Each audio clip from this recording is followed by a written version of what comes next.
Truck দুর্ঘটনায় সেতু ভেঙে যাওয়ার ১ মাস পর একটি কাঠের সেতু নির্মাণের মধ্য দিয়ে ময়মনসিংহের ধোবাউড়ায় গোয়াতলা ইউনিয়নের মানুষের দুর্ভোগের অবসান হলো। শনিবার 50-50 নামের এই কাঠের সেতুটি উদ্বোধন করেন উপজেলা নির্বাহী কর্মকর্তা মোহাম্মদ মোশাররফ হোসেন ও ইউপি চেয়ারম্যান মোহাম্মদ জাকিরুল ইসলাম টুটন সহ অন্যান্যরা। সেতু ভাঙার পর থেকে হাজারো মানুষ ঝুঁকি নিয়ে নৌকায় পারাপার করছিলেন। সংসদ সদস্য সালমান ওমর রুবেল জানান, মানুষের কষ্ট কমাতে নিজস্ব অর্থায়নে এই সাময়িক কাঠের সেতুটি নির্মাণ করা হয়েছে।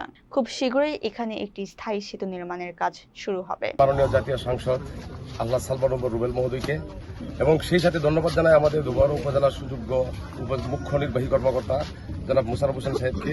আমাদের এই ব্রিজ ভাঙার পরে ওনাদের অক্লান্ত পরিশ্রমের ফলে আজকে আমাদের ধোবাউড়াবাসী আজকে যাতায়াতের জন্য একটা সুব্যবস্থা কাঠের ব্রিজ আমরা দেখতে পাচ্ছি।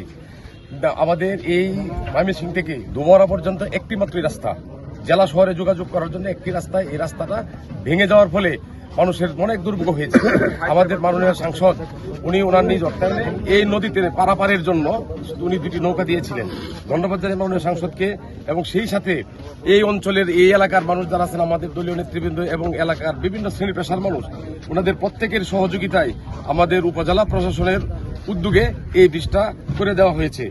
ধোবাউড়া উপজেলার গোয়াতলা ইউনিয়নের কংস নদীতে যে আমাদের গত 7 তারিখে যে ব্রিজটা ভেঙে যায় একটা অংশ, তো সেখানে আমরা দ্রুত কাঠের এবং বাঁশে বলি দিয়ে আমরা এখানে একটা অস্থায়ী কাঠামো তৈরি করে মানুষের চলাচলের জন্য আমরা আজকে উন্মুক্ত করে দিতে পেরেছি। এজন্য আমি মহান রাব্বুল আলামিনের কাছে শুকরিয়া জ্ঞাপন করতেছি।